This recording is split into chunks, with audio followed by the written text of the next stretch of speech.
Pa lang, hindi mo pa kilala yung katabi mo. Tama ba mga may asawa? Hindi mo pa kilala yan kasi hindi pa naman kayo magkasama sa isang bahay. Kaya nga dapat alamin mo paano niya itrato yung magulang niya. Totoo yan. Totoo ba yung naririnig ko? Hindi, real talk lang talaga tayo rito. Bakit pa kayo nandito? Hindi naman tayo magsasabi ng totoo. Di ba? Wag na tayong magkunwari. We need to face those truths. You need to work out yourself so that you won't be disappointed with your spouses. I always say this, if you're praying for your relationship to change, you don't pray for your wife or your husband to change. You pray for yourself to change. Lalo na sa mga lalaki. Kayo ang mga leader. Totoo yan. Kayo ang nagli-lead sa asawa ninyo. Sa ayaw nyo, sa hindi.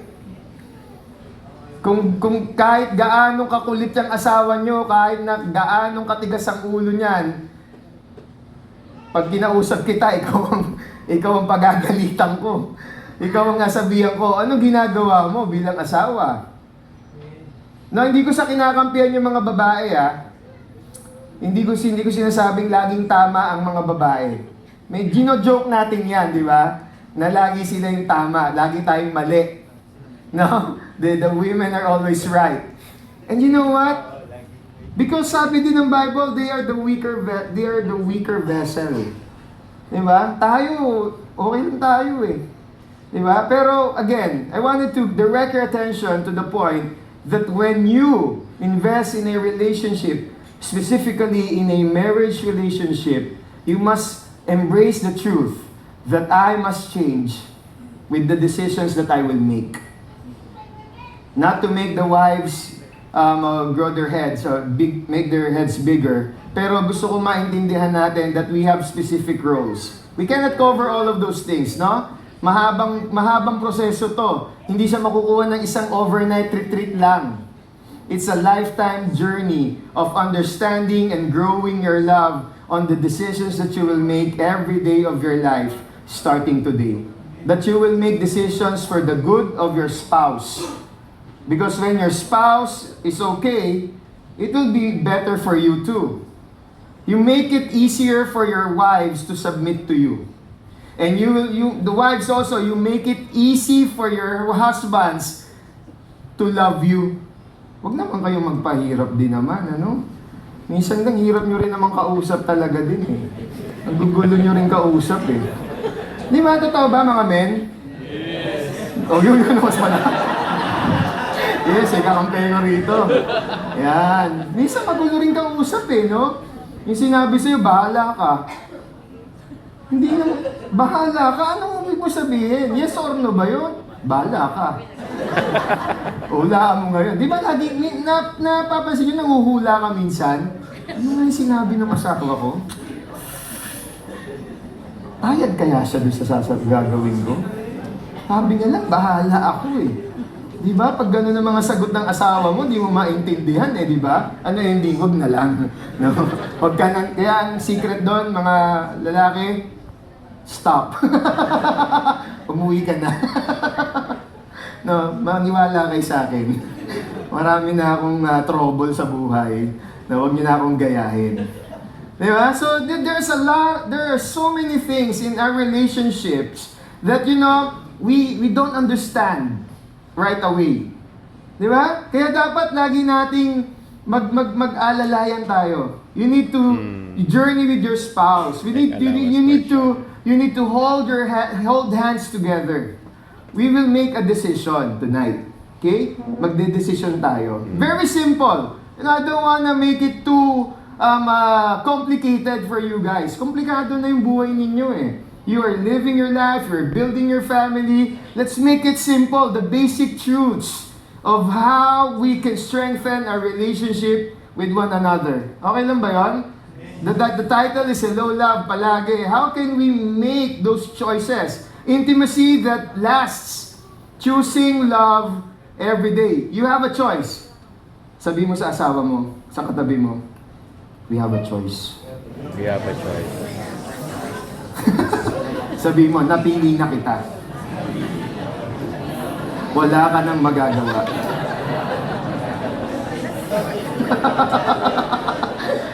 Wala na. Wala ka nang magagawa talaga. Hindi namang biro yun, di ba? Totoo yun. Wala ka nang magagawa kundi sabi mo, wala na akong magagawa kundi mahalin ka. Next! Boom! Yun yun, pogi points ka na ron. Di ba? Okay. So how to choose love palagi? Tanungin nga, paano nga ba ako pipili? Paano ko pipiliin ang magmahal palagi? Wow! Hirap naman yan, Chong. Palagi talaga. Pwede bang minsan lang? No? Sabi nga ni Ariel Rivera, no, mga panahon ko, di ba? Ngayon na. No? Sa mga kasing edad ko rito, di ba? Sabi niya, minsan lang kita iibigin. Di ko alam kung ano ibig niya sabihin doon. Hanggang ngayon. Pero sikat na sikat yung kanta na yun. I-YouTube nyo, yung mga bata pa rito. Sabi niya, minsan lang kita iibigin. Ano ibig sabihin nun? Hindi, opposite nito yun eh. Minsan lang. Paano yun? Pag-trip ko lang. So hindi tayo ganun. We choose to love every day. It's a choice. It's not something influenced by others that you'll make a decision kasi ito yung pinapakita niya. Pag hindi yun ang pinapakita, hindi ko siya mamahalin. We will make a choice. You know, how to love palagi, how to choose love palagi. Ayun ang tanong natin tonight. We'll lead to this verse, our main verse for tonight. Song of Songs in chapter 6 verse 3. It reads maybe it's in your handout, it's on the screen. I am my beloved's and my beloved is mine. Wow, akin ka at ako'y sa iyo. Ako'y sa iyo. No, kaya yung asawa ko, pinakasalan ko sa birthday niya. Meron ba ditong, pwede nyo gawin yun, bro. So, hindi pa nagpapakasal. Gamitin mo itong mga linya na to. Sabihin mo sa kanya, what best gift can I give you in your birthday but myself? No! Bro, maligo ka, bro. Magpabango ka. Tapos, di ba, kasal niya, di ba? Sabihin mo na yun. Pag ano yung asawa mo ngayon, sabihin mo ngayon, unwrap me. No!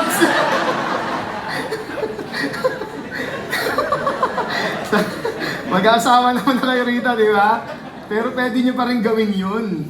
Kahit hindi yung birthday niya yung kasal nyo. Ganun gawin mo. Yung mga diskarte lang, di ba? Pero, di ba, you are mine and I'm yours. Di ba? Hindi kayo, you don't own your spouses. God owns us. But God entrusted your spouse to you. You treat your spouse as if you treat your own self. That's the second commandment. You love your neighbor as yourself. We need to have that order. Kailangan may kaayusan sa relationship. Kaya magulo eh. Kaya magulo yung relationship, walang order. Kaya walang order kasi walang nagsasubmit. Kaya walang nagsasubmit kasi hindi nila naiintindihan yung mga roles nila. Kanya-kanya sila.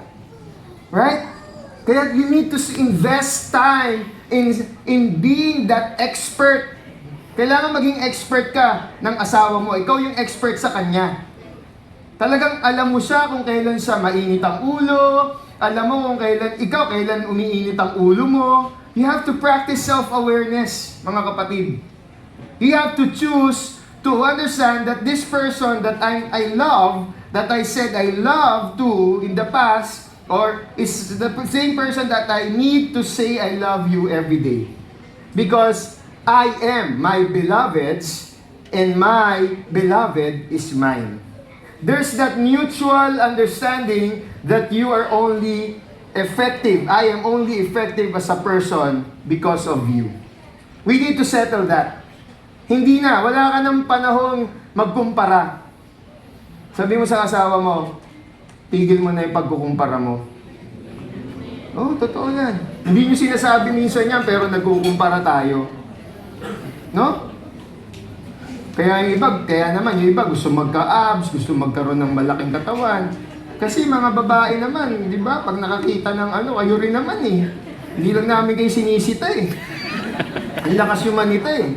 Pagka kami tumitingin sa babaeng maganda, di ba? Lakas yung manita. Pero hindi namin kayo sinisita pag kinikilig kayo sa mga pogi. Totoo ba yan? Iba nga, wallpaper pa, Koreano eh. Diba? Ang bait naman ng asawa na yun. Diri mo, wallpaper niya, maputlang lalaki, mapula labi. Di ba, no? Ang bait naman ng lalaki. Very supportive. Hindi, totoo, may kilala akong ganun eh. Binibilan niya pa ng poster.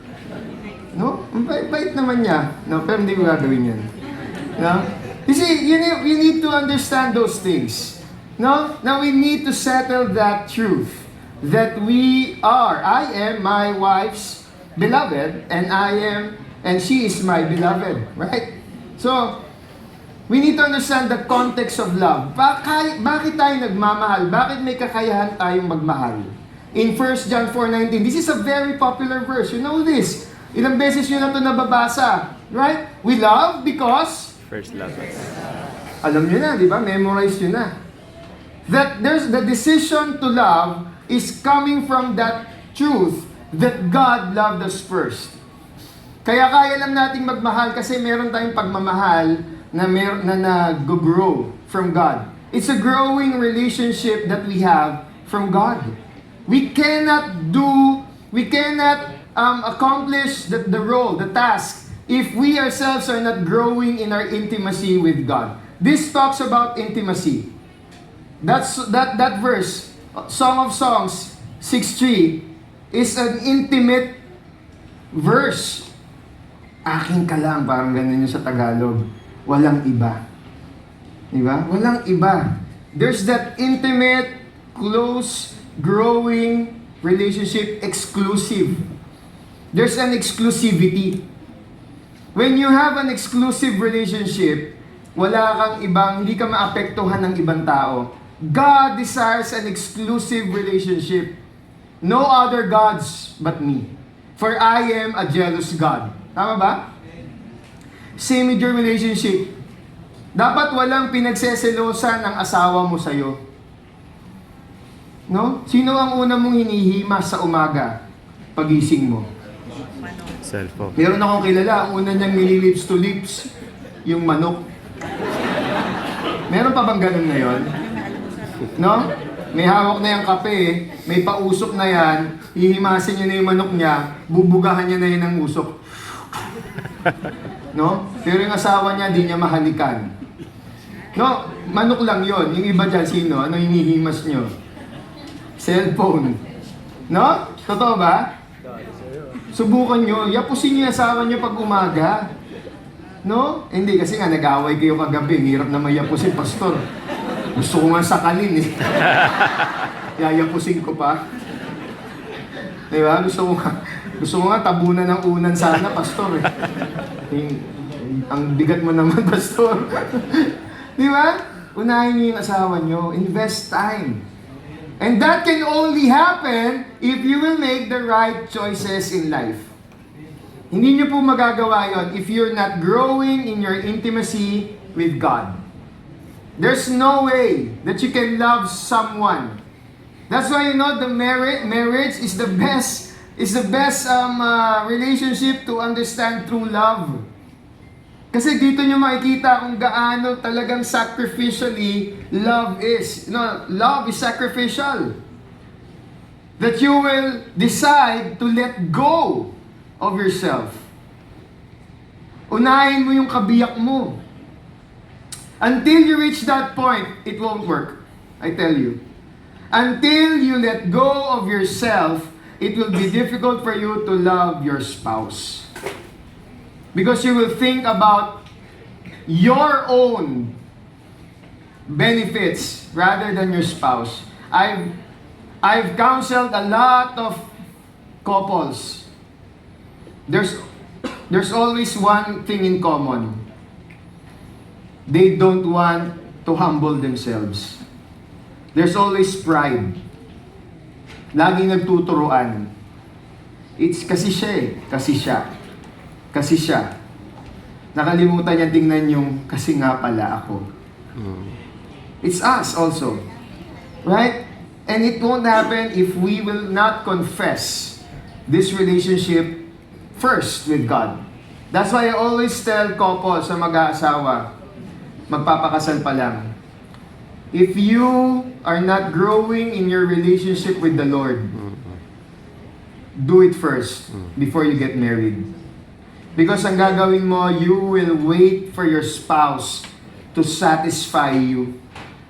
Madidisappoint ka ng madidisappoint. Kaya maraming mag-asawa ang nadidisappoint sa isa't isa. Right?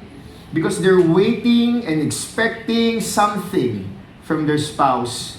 Only to find out it's not happening. That's why a lot of couples are frustrated with each other. Because they find satisfaction in their spouses. Pwede naman yon, but you cannot get the whole satisfaction from your spouse. You will only get satisfaction, completeness in God. Si Lord lang po ang magbibigay sa inyo ng 100% satisfaction. That's why, marriage is not the answer for loneliness. Marriage, really, being a husband, being a wife, it's a calling. Calling siya. Kasi kung hindi naman siya calling, bakit yung iba, they stayed happy single? They're called to become single. Why? That's God's plan. And kaya nila kayang mabuhay ng masaya, it's because may Diyos sila. May nakausap nga akong dalaga, ang saya-saya, nakakapag-travel siya eh. No? Kung may asawa daw siya, hindi niya yung magagawa. So, mas masaya raw siyang walang asawa. Oh, ladies, huwag kayo maiinggit. Kukumpara nyo na naman sarili nyo. Sabi lang ako, kinurot na naman yung puso nyo. Namanong ka na naman. Sabi ko na eh. Wala na, sabi mo sa katabi mo. Sabi mo, men, husband, sabi mo sa wife mo, wala ka na magagawa.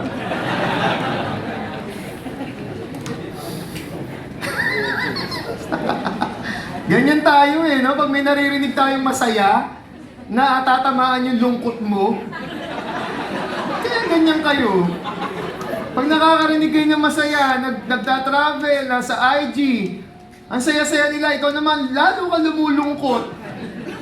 No? Tigilan nyo na yan, ha? Tigilan nyo na yung pagsa-cellphone. Ha? Tigilan nyo na pag-i-scroll. Sino na nabagsakan ng cellphone sa mukha rito? Tawa kayo, di ba? Nakatulog ka, ganyan mo, nagising ka uli. Maraming ganun eh. Pampatulog daw. No? So, sabi sa 1 John 4:15, whoever confesses that Jesus is the Son of God, God abides in him and he in God. There's an exclusivity. There's a deepening, growing, close, intimate relationship that is permanent. But we must confess that Jesus is God. And Jesus is my Savior. And not only that, Jesus that I call the Son of God is my God. I allow God to abide in me and I abide in Him. That kind of relationship.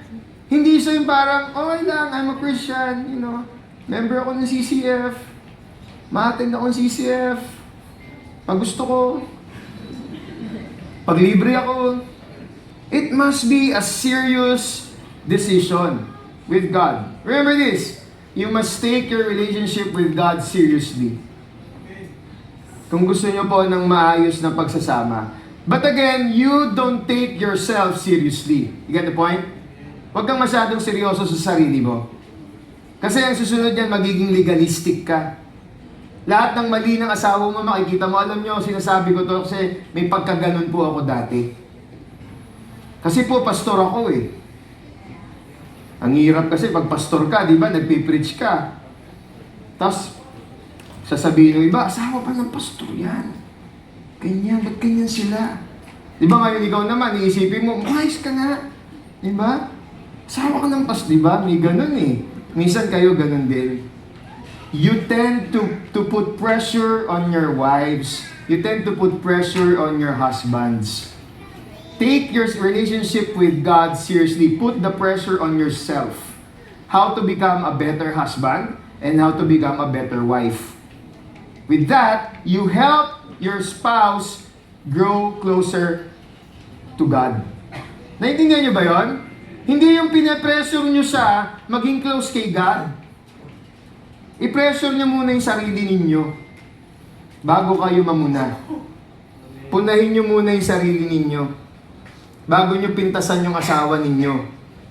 Unahin niyo munang manalamin, tanungin, have that self-awareness. Am I becoming a better husband? No, inisip ko yung mabuti eh. Sabi ko, yung asawa ko, pumayag. Isipin nyo na lang, mga lalaki, yung asawa nyo pumayag sa'yo.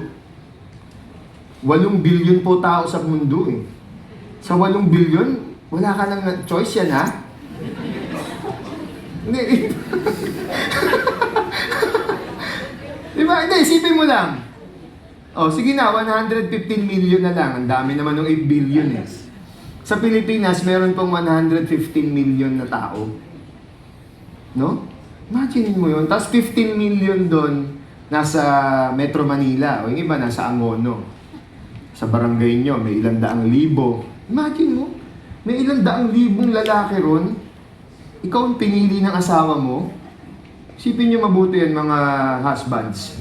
Isipin nyo lang saglit.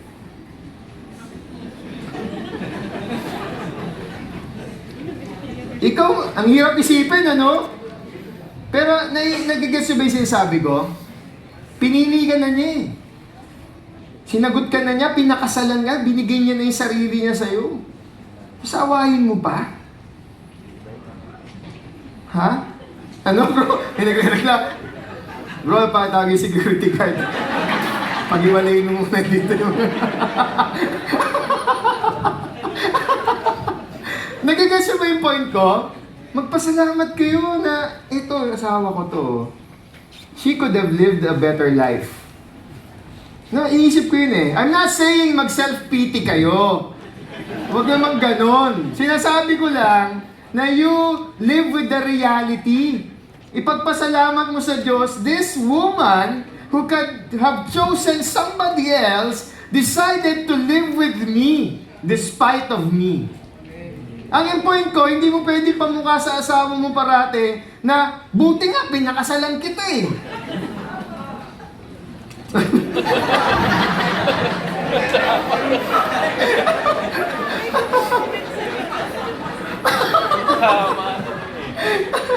Ay, ang purpose ito, magkasundo kayo ha.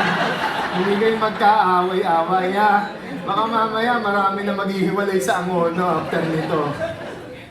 You know what? I'm just being truthful to you guys. The truth will set you free. You know, only Jesus Christ can set you free. Sa Tagalog, maganda yung sinabi, ang sino mang kumikilala na si Jesus ay anak ng Diyos, ang Diyos ay nasa Kanya, at siya naman ay nasa Diyos. So quickly, there's a Tagalog version if you can put that on the screen. Minsan isa magbasa ng Tagalog eh. Is that on the screen? Tagalog?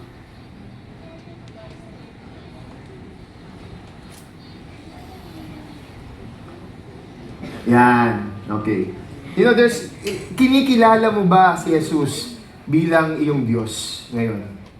We must decide on that. Now, 3 things. Quickly. Choose. How to choose love palagi? Choose to pray first. Very simple. Choose to pray first. Palaging unahing manalangin. Manalangin po kayo. Choose to pray first. You know, in 1 Thessalonians 5:17-18, it reads, pray without ceasing. In everything, give thanks, for this is the will of God in Christ Jesus concerning you. In everything. Sa lahat daw ng bagay, ay magpasalamat. Sa lahat ng bagay, manalangin. Huwag daw tumigil sa pagdarasal. One secret, you know, at least that I can share with you, you know, never stop praying. I try to pray. I'm not a perfect person. But I pray for my wife every day. I pray for my children every day. I pray for them every moment that I can catch myself at my car, naglalakad ako, whatever, I remember them and I pray for them. Lord, ingatan niyo po yung pamilya ko.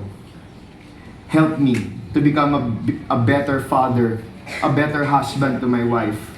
No? Second, choose to forgive first. Palaging unahing magpatawad. Ito, pwede niyo pong gawin ito. Ang mga tao, ang hirap magpatawad, tama? Ang hirap magpatawad kasi hindi naman nag-sorry yung nakasakit sa'yo, tama? Papatawarin mo ba yung taong nakasakit sa'yo tapos hindi niya alam na nakasaktan ka niya tapos patuloy niya pang gagawin? Ang hirap patawarin nun, di ba? Tama ba yon? Pero sa mag-asawa po, pag hinintay mo pang mag-sorry yung asawa mo, walang mangyayari sa inyo. Dapat mag-unahan kayong magpatawad. Pag may nangyari hindi maganda, decide in your heart, I forgive her. Decide in your heart, I forgive him. Lord, baka hindi niya alam. And sometimes, you'll be surprised, hindi niya talaga alam. Minsan may ganun, di ba? Hindi niya minimin yung sinasabi niya, pero ikaw naggalit na galit ka na, tampon-tampo ka na, sa narinig mo. Pero pag tinanong mo siya, hindi naman niya, talaga?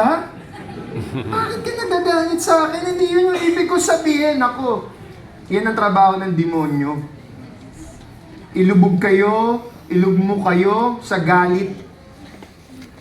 Tabunan ng pagmamahal nyo ng galit na ginawa ng inyong kapareha na hindi naman talaga niya gustong gawin sa inyo. Kaya you need to choose to forgive every time. Unahin yung magpatawad. Colossians 3:13 it reads, bearing with one another, and if one has a complaint against another, forgiving each other. As the Lord has forgiven you, so you also must forgive. Malinaw.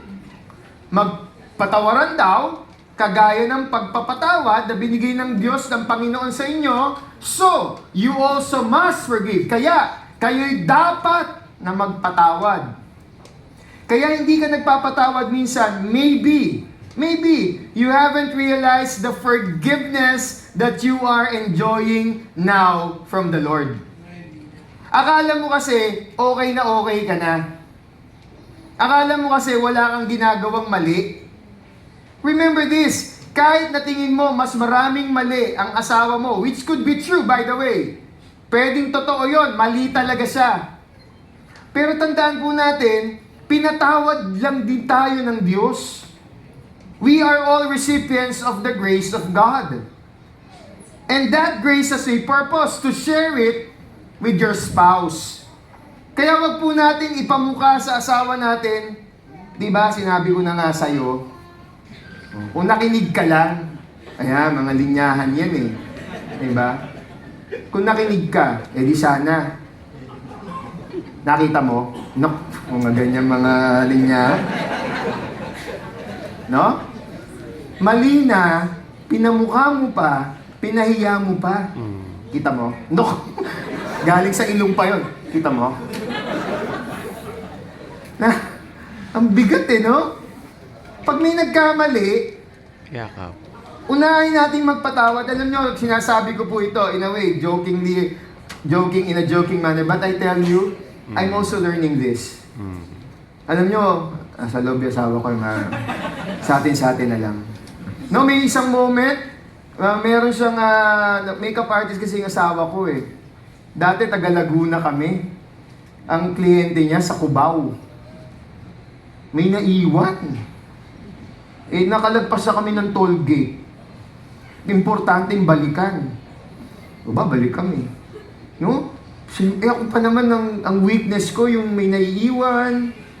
No, pero nare-realize ko, ako naman nakakaiwan minsan. So, alalahanin ko, nagkakamali din ba ako? Yes. Hindi ko ba kaya, pinatawad ba nila ako? Yes. So, sila ba, hindi ko dapat patawarin? Dapat din.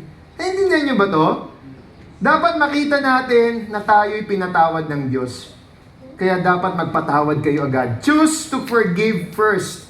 Sabi mo sa asawa mo, pinapatawad na kita.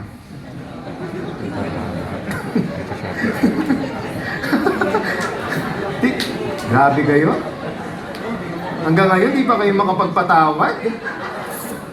Sabi ni Ruth Bell Graham, asawa ni Billy Graham, A happy marriage is the union of two good forgivers. Gusto niyo sumaya? Simulan niyo magpatawad. Alam niyo, pag nagpatawad ka, hindi mo yung ginagawa sa asawa mo. Ginagawa mo yun para sa sarili mo. Tama. Because unforgiveness is like a trap. You're building yourself a trap, and only to find out you are the one inside the trap. It's like drinking poison, sabi ng iba. It's like drinking poison sa sarili mo. Expecting your spouse to get hurt sa pagtitiis mo. Meron ba dito, tinitiis mo yung asawa mo? Hindi mo papansinin? Hindi mo pagtitimpla ng kape? Tapos yung mga damit niya, konti lang lalaban ko. Yung enough lang para makapasok. Pero konting underwear lang. Malaman niya mahirap ang ginagawa ko dito sa bahay. Yan, mga linya ng iba yan, naririnig ko yan. Diba, kala niya, sa nagbibigay ng pera, di niya alam yung hirap sa bahay. Nagluluto, namamalengke, nagbabadget, nag-aalaga ng bata, naglilinis ng kubeta. Tapos siya, naku, patawarin niyo na yung asawa niyo. Kung pagdating niya, pagod. Diba? Operan mo naman ng tubig man lang. Di mo alam, pinagalitan ng boss niya yun. Gets niyo ba to? Quickly forgive. Choose to forgive. Choose to pray, choose to forgive. Next, choose your spouse first. Pangatlo, unahin niyo pong, palaging unahin ang inyong kabiyak. Di ba? Walang ibang mauuna sa buhay mo. Simula ngayon, magdi-decide po tayo, walang ibang mauuna sa buhay ko. Hindi ang cellphone, hindi ang motor, hindi ang manok, hindi ang anumang bagay, kundi ang asawa ko. Malinaw ba yun, mga husband? Yo, galing ah. Ay, bati na yan, bati na mamaya yan. Yung mga babae naman, naku, alam ko busy kayo. Unahin nyo naman yung asawa nyo din. No, naalala ko, bago pa lang kami mag-asawa, bago pa lang, mga 2 years old pa lang yata yung mga anak na, maliliit pa, siyempre, magugulo, makalat.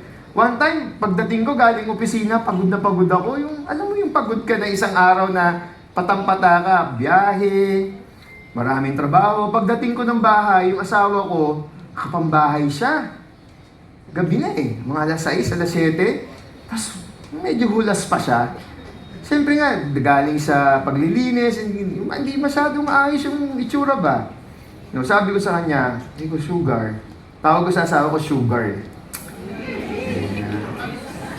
Oo. Kahit galit ka, sugar, matamis pa rin yan eh. Sugar. Di ba? Matamis pa rin eh. Di ba? Sweet pa rin eh, di ba? Anyway, sabi ko sa kanya, Bigo, pagdating ko naman, magligo ka na, yung ready ka na sa akin. Yan. Di ba? Kahit pagod ka, just, ayusin mo lang yung sarili mo. Mga wives, ganun ang gawin nyo. Tapos, di ba, ayaw nyo na tumitigin kami sa magaganda. Maganda ba kayo pag uwi namin? Ha? Gusto nyo, ayaw nyo ng, di ba? Magmatayos naman kayo. Choose your spouse first by presenting yourself presentable. Di ba? Oh. And lastly, I want to skip that part. Choose God first. You need to choose God first. Unahin po natin ng Diyos sa buhay natin. Matthew 6:33. This has been a guiding verse for us and my family. But seek first His kingdom and His righteousness, and all these things will be added to you. Unahin niyo po ang kaluwalhatian at ang kaharian ng Diyos. At lahat.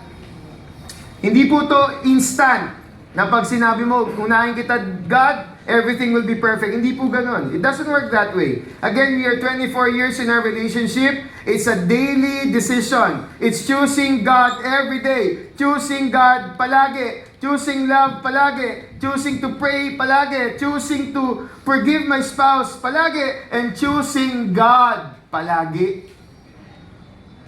And all, as you journey, your life together will be added unto you. It's a journey. It's a marathon. It's not an instant gratification. You must work it out. And lastly, in your trials, in your problems, I love this comforting verse in Psalm 46 verse 10. It says, "Be still and know that I am God." The context of this verse, they're going through battle. In ancient times, this is a song. This is a psalm. May tono yan. And they sang this because they are in need of someone to save them. Tingin mo ba kailangan mo ng tagapagligtas ngayon sa relasyon nyo? Do you think you need help in your relationship tonight? Here's where you need to start. God is telling us to be still. When that word was said, be still, sa Tagalog, tumigil kayo. Pwede natin sabihin na tumigil kayo sa pagrereklamo ninyo, tumigil kayo sa pag-aaway ninyo, tumigil kayo sa mga tantrums ninyo, tumigil kayo sa pagdududa na wala ng pag-asa ito. Tigilan yun. Cease striving sa ibang version. Huwag kayong mag-away. Learn to be still before God. But that can happen if you will admit that you need God. Kaya mo lang mag-relax, kaya mo lang maging still, kaya mong mag-rest with someone if you have a relationship with that person. Kaya nyong mag-holding hands, kaya nyong maglakad, kaya nyong matulog ng walang init ang ulo, if you will be still, knowing that it is God who can change your spouse. And it will start by having a relationship with God first. If you want to have a better relationship, kung gusto nyo pong maging mas maayos ang inyong relasyon sa inyong asawa, you need to choose to pray, you need to choose to forgive, you need to choose your spouse. But an important element of that decision, you need to choose God. Tonight, I want to ask you, before we continue and close this in prayer, will you choose God to be your Lord and to be your Savior? Panginoon ng inyong relationship at tagapagligtas ninyo individually. Now, I want to do this. Can you close your eyes and bow down your heads? Sa mga magdidesisyon to choose God first in their lives, I want you to take this opportunity to make a decision to choose God in your life tonight. Now, while your eyes are still closed and your heads bowed down, habang nakapikit tayong lahat, can I ask those who will do this for the first time, you'll do this individually. You don't have to force your spouse, but you will do this by yourself. Because you want your relationship with God first to be fixed so that you can help your spouse. Now, if you want to accept Jesus Christ as your Savior, and you know and believe that He is the only one who can help you, can I ask you to please stand? Sige po. Yes, thank you. Thank you. With your decision to stand, you don't have to force your spouse. But if they will stand with you, praise God. Salamat. Salamat. Now, I also wanted to ask those, alam nyo, ginawa ko na to, nag-pray na ako and all, pero hindi naman masama. I want to recommit my life to God.